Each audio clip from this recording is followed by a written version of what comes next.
Hello students, आज हम आपकी क्लास 7th का साइंस का फर्स्ट चैप्टर पढ़ने वाले हैं जिसका नाम है न्यूट्रिशन इन प्लांट्स।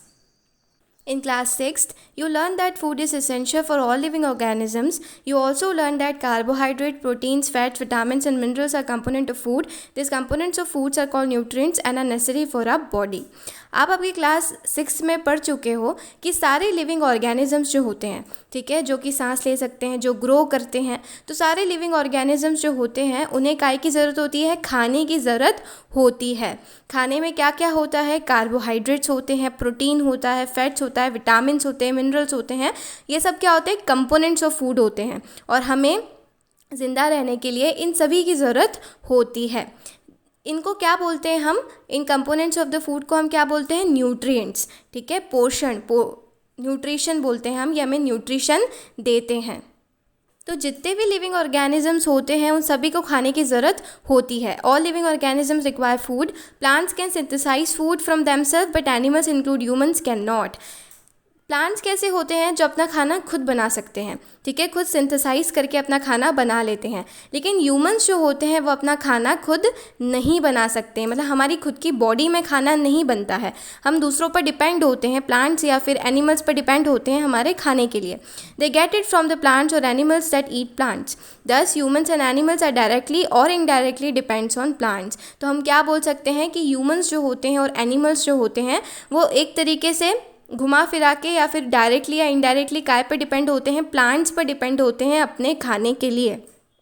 तो यहाँ पर भुजू है, वो क्या क्वेश्चन कर रहा है कि प्लांट्स अपना खाना कैसे बनाते हैं, और आप लोग भी ऐसा जानना चाहते होंगे कि कैसे प्लांट्स अपना खाना बना लेते हैं लेकिन हम नहीं बना पाते हमारी बॉडी के अंदर। तो modes of nutrition in plants, तो प्लांट्स कैसे करते हैं कि उनका मोड ऑफ न्यूट्रिशन क्या होता है? वो खुद अपना खाना बना लेते हैं। Plants are the only organisms that can prepare food for themselves by using water, carbon dioxide and minerals. काय को यूज़ करके वो अपना खाना बना पाते हैं? यूजिंग वाटर को यूज़ करते हैं, कार्बन डाइऑक्साइड लेते हैं प्लांट्स और मिनरल्स को यूज़ करके अपना खाना बनाते हैं। वाटर कहाँ पर होता है? वाटर उनको मिलता है। कार्बन डाइऑक्साइड एटमॉस्फेयर में प्रेजेंट होती है। मिनरल्स जो कि सॉइल में, मिट्टी में होते हैं, उसको यूज़ करके वो अपना खाना बनाते हैं। The raw material are present in their surroundings. The nutrients enable living organism to build their bodies, to grow, to repair damage part of their bodies. जो न्यूट्रिएंट्स इनको इनसे मिलते हैं, जो खाना ये बनाते हैं, वो उनको काय में हेल्प करते हैं? उनकी बॉडी को ग्रो करने में मदद करते हैं, ठीक है। उनका अगर कुछ डैमेज हो गया है, किसी ने कोई पत्ता तोड़ दिया है या कुछ भी हो गया, उनको अगर बॉडी में डैमेज हो गया तो उससे भी वो रिपेयर करने में मदद करते हैं। And provide the energy to carry out life process. और न्यूट्रिशन क्या करते हैं? लिविंग ऑर्गेनिजम्स को लाइफ प्रोसेसेस जो होती है उसको कैरी आउट करने में मदद करते हैं। Nutrition is a mode of taking food by organisms and it's utilization by the body. The modes of nutrition in which organisms make food for themselves for simple substance is called autotrophic. तो nutrition का मतलब क्या होता है? Mode of which body take food, मतलब हम कैसे खाना खाते हैं, ठीक है, और फिर हमारी बॉडी उसको कैसे यूटिलाइज करती है, वो हमारा क्या होता है? न्यूट्रिशन होता है। मोड ऑफ द न्यूट्रिशन सारे ऑर्गेनिजम्स में कैसे प्रकार के होते हैं? 2 प्रकार के होते हैं। फर्स्ट होता है ऑटोट्रॉफिक और सेकंड होता है हेटरोट्रॉफ्स। ऑटोट्रॉफ्स कौन होते हैं? जो कि सिंपल सब्सटेंसेस को यूज़ करके अपना खाना खुद बना लेते हैं। ऑटो का मतलब होता है सेल्फ, मतलब अपने आप खुद बना लेते हैं, और ट्रॉफ्स का मतलब होता है नरिशमेंट्स, अपने आप के लिए खाना वो खुद बना लेते हैं, और इन्हें इसलिए क्या बोलते हैं? ऑटोट्रॉफ्स बोलते हैं। और कुछ हेटरोट्रॉफ्स क्या होते हैं? हेटरोट्रॉफ्स अपना खाना खुद नहीं बना सकते, वो काय पे डिपेंड होते हैं? ऑटोट्रॉफ्स पे डिपेंड होते हैं अपने खाने के लिए। तो अब एग्जांपल्स क्या होंगे? ऑटोट्रॉफ का एग्जांपल है प्लांट्स ही ऐसे हैं जो अपना खाना खुद बना पाते हैं, अपने अंदर उनकी बॉडी में बन जाता है। और हेटरोट्रॉफ का एग्जांपल क्या होंगे? ह्यूमंस, एनिमल्स, ये लोग अपना खाना खुद नहीं बना सकते। हम अपना खाना खुद नहीं बनाते, हम किस पे डिपेंड होते हैं? प्लांट्स या फिर एनिमल्स पर डिपेंड होते हैं। हमारा खाना खुद तो बनाते हैं लेकिन हम सिर्फ उसको कुक करते हैं, ठीक है, हम खुद बनाते नहीं। ऐसा नहीं हमें कुछ चीज़ की ज़रूरत ही नहीं है, हम बस हमारे अंदर ही खाना बन रहा है, हम सब कुछ प्लांट्स की तरह हो रहा है, ऐसा नहीं है, ठीक है। हम हमारा प्लांट से या फिर एनिमल से हम हमारा खाना बनाते हैं। मोड्स ऑफ न्यूट्रिशन 2 टाइप्स के होते हैं। ऑटोट्रॉफ जो कि अपना खाना खुद बना लेते हैं, और हेटरोट्रॉफ जो कि अपना खाना खुद नहीं बनाते हैं। वो किस पे डिपेंड होते हैं? ऑटोट्रॉफ्स पे डिपेंड होते हैं। तो यहाँ पर पहेली क्या क्वेश्चन कर रही है कि कैसे प्लांट्स अपना खाना बना लेते हैं carbon dioxide, water and minerals को वो यूज़ करके। तो अभी यही इस चैप्टर में हम पढ़ने वाले हैं, न्यूट्रिशन इन प्लांट्स, कि प्लांट्स अपना खाना कैसे बनाते हैं, कैसे उनकी पूरी बॉडी में खाना पहुंचता है। तो अब हमारे मन में क्वेश्चन, सबके मन में क्वेश्चन आएगा कि जो फूड फैक्ट्री होती है, ठीक है, खाना कहाँ बनता है प्लांट्स के अंदर, कैसे दूसरे दूसरे पार्ट्स में पहुँचता है, प्लांट्स को रॉ मटेरियल कैसे मिलता है। जैसे हमको कुछ भी बनाना होता है तो हम मार्केट से जाके सामान लाते हैं, वैसे प्लांट्स को रॉ मटेरियल कहाँ से मिलता है।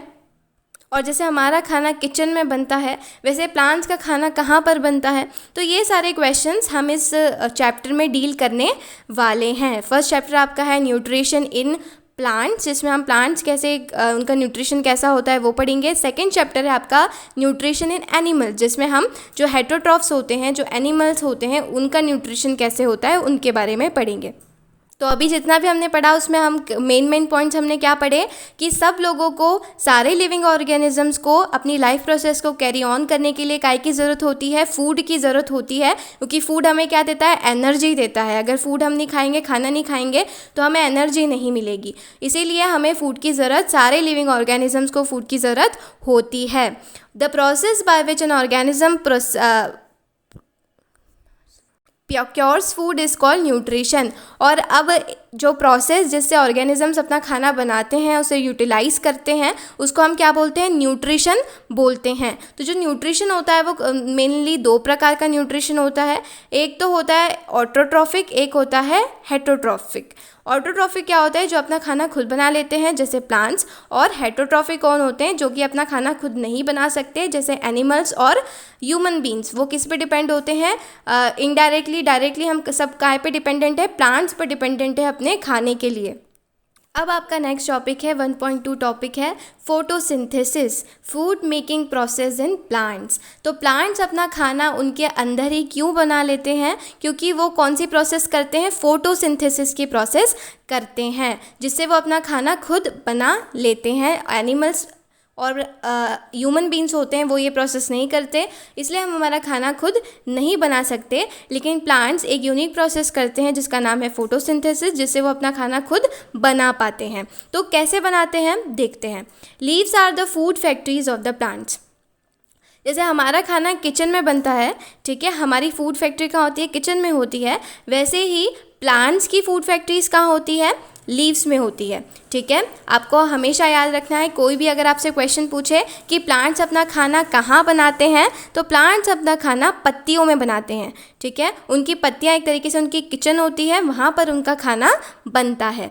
Therefore all the raw materials must reach the leaf. इसीलिए जैसे हम खाना किचन में बनाते हैं तो सारा सामान किचन में पहुंच जाना चाहिए, है ना, तभी तो हम खाना बना पाएंगे। तो वैसे ही अगर प्लांट्स को खाना बनाना है तो सारे रॉ मटेरियल्स जो भी हैं, ठीक है, वाटर, कार्बन डाइऑक्साइड, जो भी मिनरल्स हैं, उन सबको कहाँ पर पहुँचना चाहिए, पत्तियों में पहुँचना चाहिए खाना बनने के लिए। Water and minerals present in a soil are observed by the roots and transported to the leaves। अब क्वेश्चन आता है कि लीव्स में, पत्तियों तक पहुँचते कैसे हैं सारे रॉ मटेरियल खाना बनने के लिए। तो जो वाटर और मिनरल होते हैं, ठीक है, वो कैसे पहुँचते हैं, एक पाइपलाइन के थ्रू पहुँचते हैं।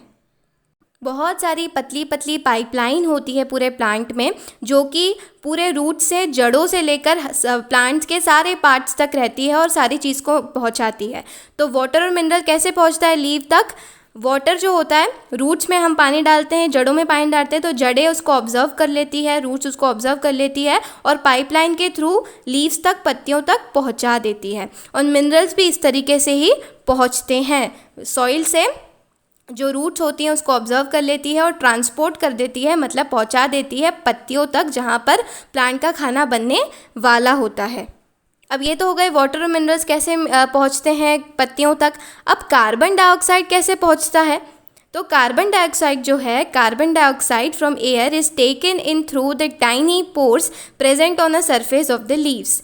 ठीक है, प्लांट जो भी है जिसमें खाना बनने वाला है पत्तियों में, तो पत्तियों में कार्बन डाइऑक्साइड कैसे पहुंचता है, क्योंकि सारी जो पत्तियां होती है उसमें टाइनी टाइनी पोर्स होती है।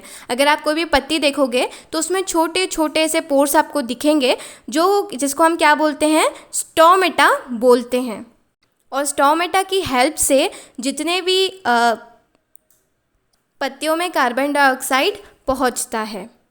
तो स्टोमेटा क्या है? टाइनी टाइनी पोर्स है, मतलब छोटे छोटे छेद होते हैं जिससे पत्तियों में छोटे छोटे छेद होते हैं जिसमें जो कार्बन डाइऑक्साइड होता है वो क्या करती है, पत्तियां ऑब्जर्व कर लेती है, क्योंकि खाना बनाने के लिए कार्बन डाइऑक्साइड भी चाहिए प्लांट्स को। तो आपसे कोई भी क्वेश्चन पूछे कि जैसे हम सांस लेते हैं, ऑक्सीजन हमारे नाक से, हमारी नोज से लेते हैं, वैसे ही प्लांट्स जो होते हैं वो उनका कार्बन डाइऑक्साइड कैसे लेते हैं? तो प्लांट्स अपनी कार्बन डाइऑक्साइड स्टोमेटा के थ्रू लेते हैं। स्टोमेटा जो होता है एक पतली पतली छेद होते हैं, लीव्स के अंदर होते हैं, पत्तियों के अंदर होते हैं, जिससे वो कार्बन डाइऑक्साइड लेते हैं। ये स्टोमेटा काय से सराउंड होते हैं, काय से घिरे हुए होते हैं? गार्ड सेल से घिरे हुए होते हैं। अब ये गार्ड सेल क्या होती है? सेल आपने नाम पहली बार सुना होगा, सेल क्या होता है? तो सेल के बारे में डिटेल में हम आपके 8th स्टैंडर्ड में पढ़ेंगे, लेकिन अभी आपको छोटे से पैराग्राफ में सेल के बारे में दे रखा है, हम एक बार जल्दी से देख लेते हैं। सेल्स जो होती है, you have seen that buildings are made up of bricks, similarly the bodies of living organisms are made up of tiny units called cells. तो आप सभी को पता है कि जो पूरी बिल्डिंग होती है, ठीक है, आपके घर होते हैं, बहुत सारी बिल्डिंग्स होती है, वो कैसे बनी होती है? छोटी छोटी ईंटों से बनी होती है, ठीक है, ब्रिक्स से बनी होती है। तो वैसे ही सारे जो लिविंग ऑर्गेनिजम्स होते हैं उनकी बॉडी कैसे बनी होती है? छोटी छोटी सेल से बनी होती है, ठीक है। हमारी बॉडी के अंदर, बहुत सारे एनिमल्स के अंदर बहुत सारी सेल्स होती है, ठीक है। जितने भी लिविंग ऑर्गेनिजम्स हैं सबकी बॉडी कैसे बनी है? बहुत सारी सेल से मिलकर बनी होती है। जैसे बिल्डिंग्स बहुत सारी ईंटों से बन के बनी होती है, वैसे ही हमारी बॉडी बहुत सारे सेल से मिलकर बनी होती है। Cells can be seen only under the microscope. Cell इतनी छोटी होती है कि हम उसको केवल माइक्रोस्कोप से ही देख सकते हैं, हम हमारी नेकेड आई से उसे नहीं देख सकते। Some organisms are made up of only one cell, the cell is enclose by the thin outer boundary called the cell membranes. अब देखो, कुछ ऑर्गेनिजम्स जो होते हैं वो एक सेल से ही बने होते हैं, ठीक है, जो अंडा होता है ना, उसमें एक ही सेल होती है। लेकिन कुछ ऑर्गेनिजम्स जो होते हैं वो बहुत सारी सेल से मिलकर बने होते हैं। जैसे ह्यूमन बींग्स जो होते हैं उसमें बहुत सारी सेल होती है। तो सेल दिखती कैसी है? सारी सेल अलग अलग दिखती है, ठीक है। वो कौन सा बॉडी फंक्शन कर रही है उस हिसाब से वो अलग दिखती है। जैसे हमारी बॉडी में हमारी नर्व सेल अलग होती है, हमारी मसल सेल अलग होती है, सारी सेल्स अलग अलग होती है। तो अभी आपको एक एग्जांपल दे रखा है कि बेसिकली सेल में होता क्या है।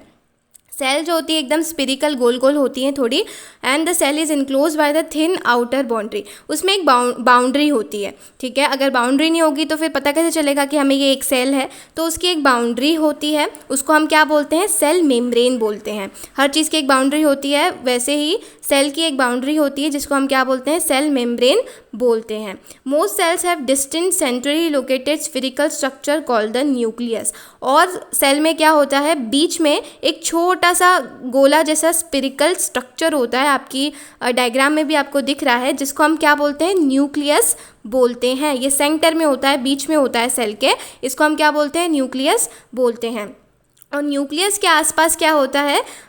सेल मेम्ब्रेन और न्यूक्लियस के बीच में क्या होता है? साइटोप्लाज्म होता है। क्या होता है? साइटोप्लाज्म होता है। साइटोप्लाज्म एक जेली लाइक सब्सटेंस होता है, ठीक है, जेली जैसा होता है। जेली जैसे चॉकलेट आपने खाई होगी, वैसे जेली जैसा सब्सटेंस होता है। तो बेसिकली सेल क्या होती है? जैसे एक घर बहुत सारी ईंटों से मिलकर बना होता है, वैसे हमारी बॉडी बहुत सारी सेल से मिलकर बनी होती है। सेल में क्या क्या होता है ये भी हमने देख लिया है। तो फिर से हम यहाँ पर स्टोमेटा पे आते हैं। स्टोमेटा क्या है? छोटी छोटी टाइनी पोर्स होती हैं पत्तियों में, जिससे कार्बन डाइऑक्साइड पत्तियाँ लेती है खाना बनाने के लिए। अब यहाँ पर फिर से भुजू आ गया है और वो क्या क्वेश्चन कर रहा है? Bhuju wants to know how water and minerals absorbed by roots reach the leaves. कि जो वाटर और मिनरल्स जो होते हैं, जो कि रूट से, जड़ों से ऑब्जर्व कर लेते हैं, तो वो पत्तियों तक कैसे पहुंचते हैं? तो मैंने आपको पहले ही बता दिया है, पाइपलाइन के थ्रू पहुंचते हैं, ठीक है। Water and minerals are transported to the leaves by the vessels which run like pipes through the roots. Vessel से पहुंचते हैं, ठीक है। नस होती है, वेजल्स होती है, नस जैसी होती है, पाइप जैसे होता है, जिससे रूट से, जड़ों से खाना, जो भी वाटर और मिनरल्स होते हैं वो कहाँ तक पहुँचते हैं? पत्तियों तक पहुँचते हैं। Which run like pipes through the roots the stem and branches in the leaves. जो कि कहाँ, कितने कितने में? रूट से लेकर स्टेम्प तक, तने तक रहते हैं, तने से ब्रांचेस तक जाते हैं। ब्रांचेस यानी टहनियों तक, फिर टहनियों से कहाँ तक जाते हैं, पत्तियों में पहुँचते हैं। They form a continuous path और passage for the nutrients to reach the leaf. ये कंटिन्यू एक पाथ होता है, एक रास्ता होता है, पाइपलाइन जो होती है एक रास्ता होता है, एक पाइप होता है, जिससे हर वक्त जो न्यूट्रिशन होता है, हर वक्त जो मिनरल्स जो होते हैं, वाटर जो होता है, वो रूट से, जड़ों से कहाँ तक, पत्तियों तक पहुँचता रहता है। दे आर कॉल्ड वेजल्स, और इन्हें हम क्या बोलते हैं, वेजल्स बोलते हैं। ये पाइपलाइन जैसा होता है, इसको हम क्या बोलते हैं, वेजल्स बोलते हैं। You will learn more about the transport of materials in plants in chapter 11। हम चैप्टर 11 में कैसे ट्रांसपोर्ट होता है फूड, उसके बारे में और डिटेल में पढ़ने वाले हैं। तो जो आपका सेकंड टॉपिक है उसमें याद रखने वाली बात क्या है, प्लांट्स अपना खाना कैसे बनाते हैं, कौन सी प्रोसेस के थ्रू बनाते हैं, फोटोसिंथेसिस के प्रोसेस के थ्रू बनाते हैं। खाना बनता कहाँ पर है, पत्तियों में खाना बनता है। तो अब क्वेश्चन है पत्तियों में चीज़ें पहुँचती कैसे हैं। तो खाना बनाने के लिए प्लांट्स को क्या चाहिए होता है, water, minerals and carbon dioxide. ठीक है, तो उन्हें कैसे मिलती है, पत्तियों तक कैसे पहुंचता है, तो वाटर एंड मिनरल्स कैसे पहुंचते हैं, पाइपलाइन के थ्रू, रूट से, जड़ों से पत्तियों के थ्रू पत्तियों तक पहुंचते हैं, काय के थ्रू, पाइपलाइन के थ्रू, वेजल्स के थ्रू। और कार्बन डाइऑक्साइड कैसे पहुंचती है, कार्बन डाइऑक्साइड पत्तियों में ही एक छोटी छोटी टाइनी पोर्स होती हैं, छोटे छोटे छेद होते हैं, जिससे कार्बन डाइऑक्साइड पत्तियों के अंदर पहुंचते हैं खाना बनाने के लिए। तो अब अभी तक हमने देख लिया है कि फोटोसिंथेसिस से खाना बनता है और पत्तियों में खाना बनता है, और पहुंचता कैसे है पत्तियों में सारा रॉ मटेरियल खाना बनाने के लिए। अब नेक्स्ट सेशन में हम क्या देखेंगे कि पत्तियों में एग्जैक्टली खाना बनता कैसे है। तब तक के लिए good day. Please like and subscribe. अगर आप सब्सक्राइब कर दोगे तो नेक्स्ट वीडियो में जब भी डालूंगी तब आपको नोटिफाई हो जाएगा, पता पड़ जाएगा।